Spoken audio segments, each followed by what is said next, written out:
What's going on, guys? In my practice recaps, I noted a couple nice plays made by Tony Adams, Jets second-year safety, undrafted out of Illinois. But Robbie Sabo of Jet X Factor, who does a great job recapping practice and who is actually at practice, called Tony Adams the star of the day, saying that the Jets love the kid and they need a center fielder. He also went on to say that Adams appropriately moved through reads, multiple times cutting in front of would-be passing windows, causing Aaron Rodgers to hesitate and move to second and third reads. Also, he had one of the most impressive defensive play of the day yesterday when he recovered and dove to break up a pass that would have been a touchdown intended for Mecole Hardman. Sabo went on to mention how Amos looks pretty good, but he's kind of a redundant skill set with Jordan Whitehead, and how neither Whitehead or Amos really have the range that you would trust as a single high center fielder.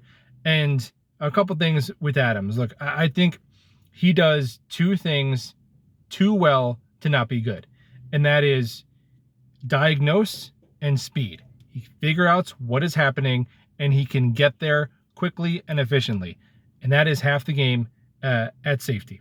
And the close to 10 RAS score, 4.4 speed, he just moves differently than either of these two veterans on this team. And I think that Chuck Clark was brought in to do some Quan Alexandering. If you look at Chuck Clark, if you just watched him Baltimore and you didn't know anything of what he was listed as, you just watched any 10 reps of Chuck Clark, you would say, oh, that's a linebacker, or even sometimes that's a nickelback.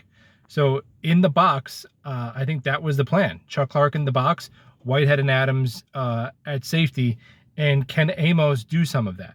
I like Amos's big body and physicality moving downhill in the box. He flashed to blow up a couple plays in the flat yesterday as well. I like him doing that better than him being a rangy center fielder, now being over 30 years old. And furthermore, with Tony Adams, I believe that the reason he made this team last year, or part of it, over Jason Pinnock, is because the Jets didn't really have a backup slot corner on the roster last year.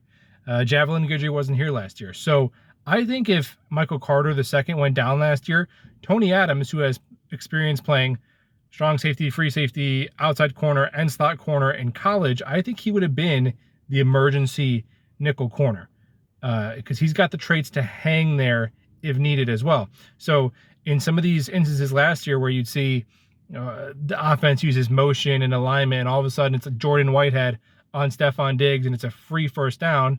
I'm not saying Tony Adams is going to lock up Stephon Diggs like he saw Gardner, but if the offense is just going to try to isolate one of the safeties and run a crossing route, he's going to hang. He's going to hang. So he's a name to keep an eye on for sure.